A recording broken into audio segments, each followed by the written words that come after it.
Assalamualaikum warahmatullahi wabarakatuh. Perkenalkan, nama saya Saila Sapitri. Hari ini saya akan mempresentasikan analisis jurnal nasional dan jurnal internasional. Pertama ada analisis jurnal nasional.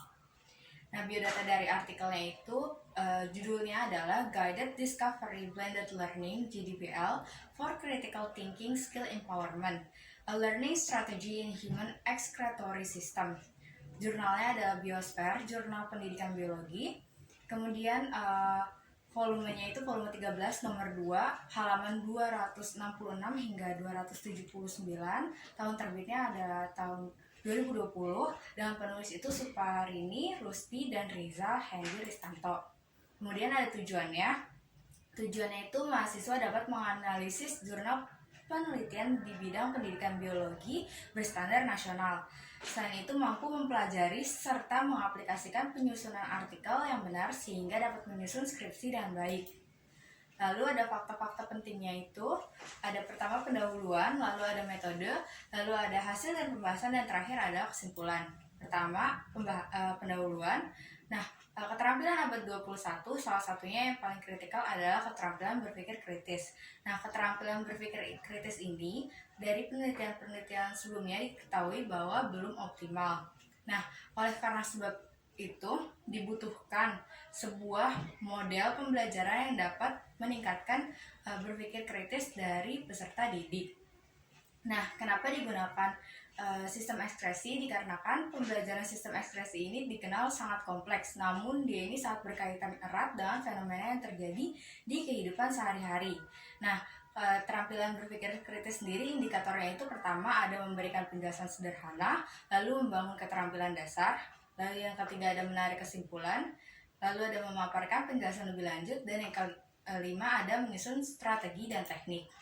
Lalu model pembelajaran yang digunakan ada blended learning yang diketahui sebelumnya dapat meningkatkan hasil belajar biologi.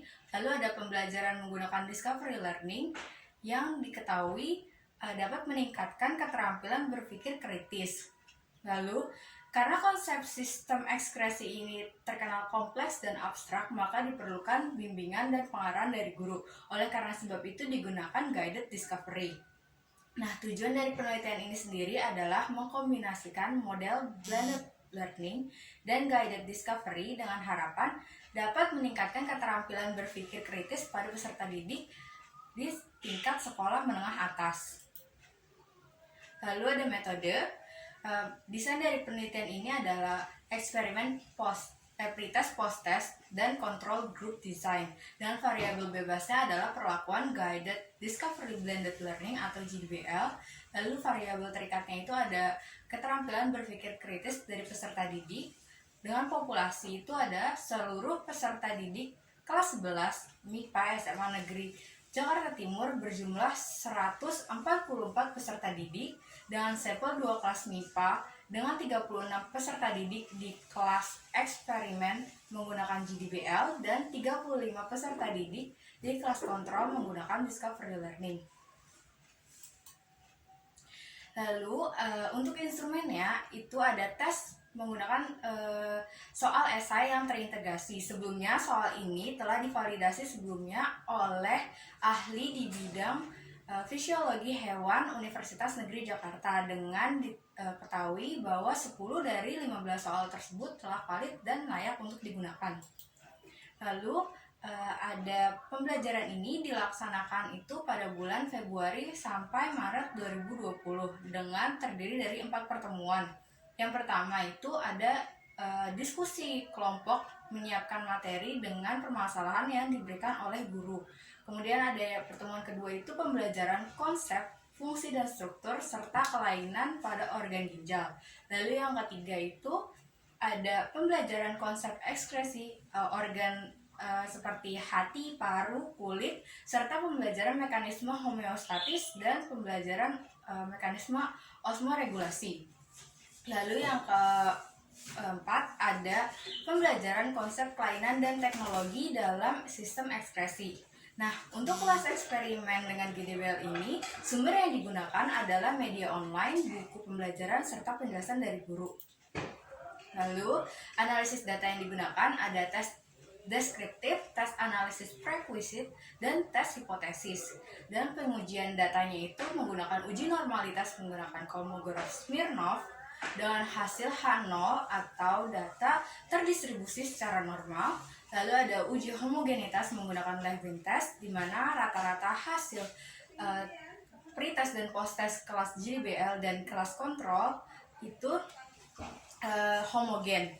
Lalu ada uji korelasi menggunakan Pearson product moment, di mana diketahui bahwa nilai R dari kelas JDBL ini termasuk ke dalam kategori kuat dengan interval 0,8 hingga 1, sedangkan pada kelas kontrol itu terhitung medium dengan intervalnya itu 0,4 hingga 0,5. Kemudian ada uji hipotesis menggunakan ANACOVA dengan SPSS versi 24. Kita masuk ke hasil dan pembahasan. Di sini ada tabel statistik deskriptif keterampilan berpikir kritis. Dapat dilihat bahwa terdapat kenaikan pada kedua kelas, di mana kenaikan pretest dan posttest pada kelas JDBL itu lebih tinggi. Nah, kenapa? Karena kelas JDBL ini mampu mengeksplorasi pengalaman belajarnya lebih mendalam dibandingkan kelas Discovery Learning. Selanjutnya ada tabel rata-rata keterampilan berpikir dan dalam sistem ekspresi per indikator dengan pengimplementasi dari guided discovery learning dan JDBL. Bisa dilihat bahwa terdapat perbedaan kenaikan kedua grup sebesar 1,89 dengan perbedaan rata-rata dari kelas JDBL itu adalah 50,11, sedangkan perbedaan rata-rata kelas kontrol itu adalah 48,22. Lalu di sini ada gambar grafik perbedaan kenaikan nilai pretest posttest pada keterampilan berpikir kritis per indikator. Jika dilihat sangat jelas terlihat bahwa ada perbedaan yang signifikan antara kenaikan menggunakan JDBL dengan hanya menggunakan Discovery Learning. Lalu di sini ada tabel persentase respon peserta didik terhadap pembelajaran, di mana 58,31% peserta didik sangat setuju bahwa penggunaan JDBL ini memfasilitasi mereka dalam memahami lebih dalam sistem ekspresi dari manusia. Nah, lalu juga 44,45% dari peserta didik sangat setuju bahwa penggunaan JDBL ini mempersiapkan mereka untuk belajar sebelum masuk ke kelas, dan 52,75% peserta didik setuju bahwa penggunaan JDBL ini membantu meningkatkan keterampilan berpikir kritis mereka. Lalu ada tabel implementasi sintaks JDBL, di mana hasil rata-rata pertemuan pertama itu adalah 86,46% dan mengalami peningkatan menjadi 98,84% pada pertemuan keempat. Hal ini dikarenakan peserta didik semakin familiar dengan sintaks, semakin familiar dengan sintaks seiring dengan banyaknya pertemuan. Lalu ada hasil tes keterampilan berpikir kritis menggunakan ANACOVA, di mana nilai P-nya sama dengan 0,00, yaitu lebih kecil daripada taraf signifikansinya, yaitu 0,05, sehingga H0 ini ditolak. Berarti terdapat pengaruh yang signifikan dalam penggunaan model JDBL terhadap hasil posttest peserta didik dalam keterampilan berpikir kritisnya. Lalu, berdasarkan data responden peserta didik, 99,50% peserta didik menyatakan bahwa penggunaan JDBL ini mampu meningkatkan kemampuan berpikir kritis mereka. Nah, kelas blended learning ini diberikan materi yang harus dipahami sebelum pembelajaran dimulai. Selain itu, saat pelaksanaan sintaksnya, mereka juga diberikan stimulus berupa flash video. Kemudian, untuk sintaks selanjutnya yaitu adalah identifikasi permasalahan, mereka dibiarkan berdiskusi secara berkelompok Untuk kemudian pada data processing, mereka akan mencari informasi melalui media online, buku, ataupun pengarahan dari guru. Lalu di data processing, disinilah keterampilan berpikir kritis siswa itu terbentuk, di mana mereka akan saling berargumen untuk menemukan konsep yang tepat. Lalu akan divalidasi oleh guru dan kemudian digeneralisasi dengan mendiskusikan kesimpulan antara guru dan peserta didik. Nah, hal-hal yang perlu diperhatikan dalam penerapan GDBL sendiri adalah memperhatikan alokasi waktu, lalu ada koneksi WiFi karena membutuhkan internet, dan kesiapan peserta didik membaca sumber-sumber buku dan media online. Lalu untuk kesimpulannya, terdapat pengaruh yang signifikan dari penggunaan GDBL terhadap keterampilan berpikir kritis peserta didik. Lalu juga pengaplikasian model GDBL itu dapat memotivasi peserta didik untuk mengeksplorasi potensial yang mereka miliki dengan mempersiapkan materi sebelum pembelajaran tatap muka dimulai. Untuk pertanyaan yang muncul itu adalah bagaimana cara guru memotivasi peserta didik yang enggan belajar mandiri sebelum pembelajaran tatap muka berlangsung. Lalu konsep utama dan tanggapannya. Konsep utamanya adalah artikel ini membahas penelitian tentang pengaplikasian model GDBL dalam pembelajaran untuk meningkatkan kemampuan berpikir kritis peserta didik sehingga dapat meningkatkan hasil belajar biologi peserta didik dalam materi sistem ekspresi, dengan kesimpulan bahwa model GDBL itu dapat meningkatkan hasil peserta didik, hasil belajar biologi peserta didik dengan meningkatkan keterampilan berpikir kritisnya. Lalu untuk tanggapannya, hasil dan penelitian dipaparkan dengan sangat jelas dan mendetail dengan bahasa yang mudah dipahami pembaca, sehingga jika pembaca ingin melakukan penelitian yang serupa, pembaca dapat dengan mudah menjadikan penelitian ini sebagai acuan untuk penelitiannya. Lalu kosakata yang baru ada Levin test, yaitu tes yang digunakan untuk menguji homogenitas dari data yang didapatkan. Lalu untuk refleksinya, pembaca mendapatkan pengetahuan mengenai cara melakukan penelitian menggunakan metode kuasi eksperimen. Namun pembaca juga kesulitan dalam menemui istilah-istilah dari analisis data yang digunakan. Oleh sebab itu, saat pembaca menganalisis artikel ini, pembaca perlu memperdalam kosakata data analisisnya. Selanjutnya ada analisis jurnal internasional. Biodata artikelnya, judul Blended Learning, Improving the Diabetes Mellitus Counseling Skill in German Pharmacy Student. Jurnalnya itu Current in Pharmacy Teaching and Learning. Lalu di ini volume 12 nomor 8 dengan halaman 963 hingga 974. Tahun terbitnya tahun 2020 dengan penulis Imane Farahani, Stephanie Lehr, Samie Farahani, Holgen Schwender, dan Anna Lapen.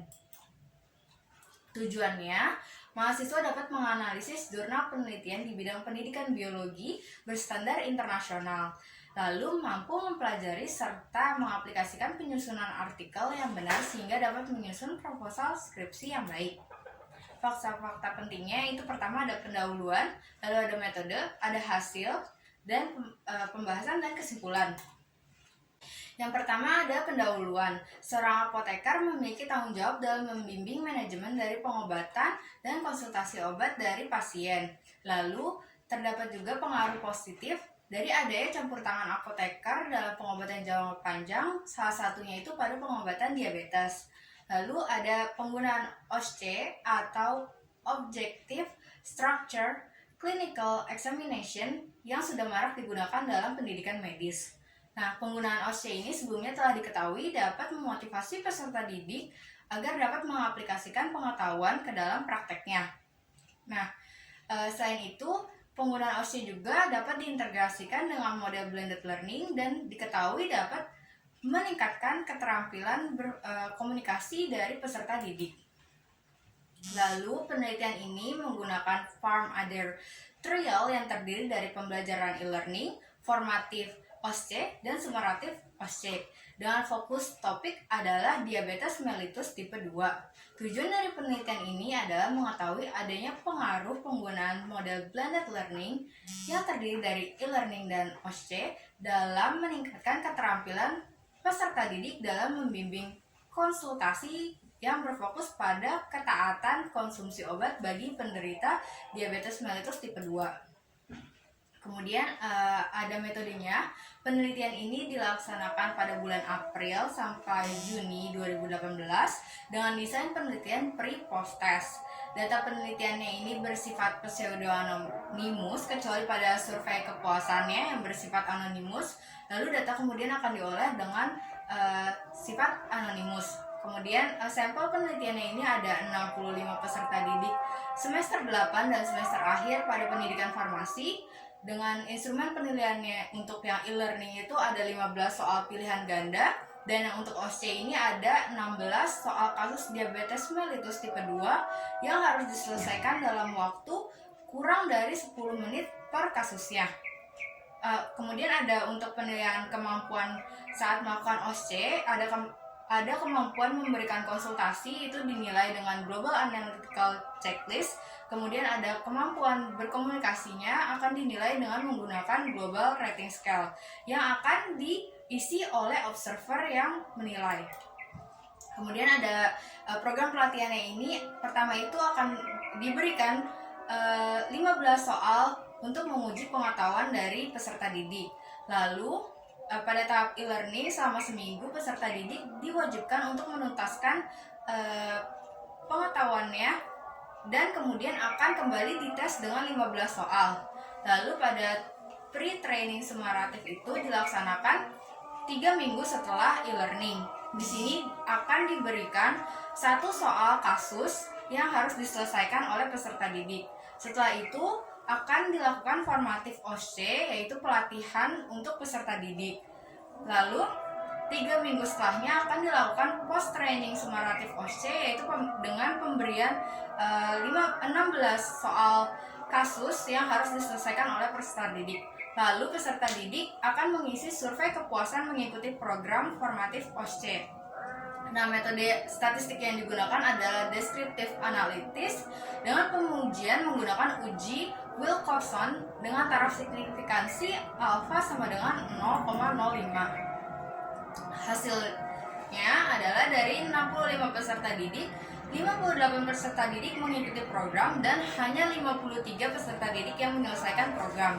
Rata-rata usia dari peserta didik adalah 24,39 tahun dan 70,18% dari mereka rata-rata adalah wanita. Kemudian peserta didik menuntaskan pretest dan post-test online. Dengan tes online pertama terdapat 16 dari 56 peserta didik menjawab lebih dari 50% jawaban tepat. Dan untuk tes online kedua atau post-testnya 53 peserta didik menjawab lebih dari 50% jawaban tepat. Nah, terjadi perubahan yang signifikan dari rata-rata tes online pertama, yaitu 43,33% menjadi 77,50% dari tes online kedua. Nah, kemudian di sini ada gambar hasil objektif sumeratif terstruktur pemeriksaan klinik. Yang pertama bisa kita lihat dari nilai analytical checklist-nya naik dari pretest ke post-test sebanyak 34,58%. Kemudian untuk nilai global rating cycle-nya itu naik sebesar 18,49%. Lalu untuk penilaian diri atau self assessment-nya naik sebesar 18,52%. Kemudian ada hasil survei kepuasan peserta didik di mana 57,41% peserta didik mengakui bahwa mereka menyukai topik yang ada pada program ini. Lalu 75,93% peserta didik setuju bahwa program pelatihan ini dapat meningkatkan kemampuan berkomunikasi dan kemampuan klinik mereka.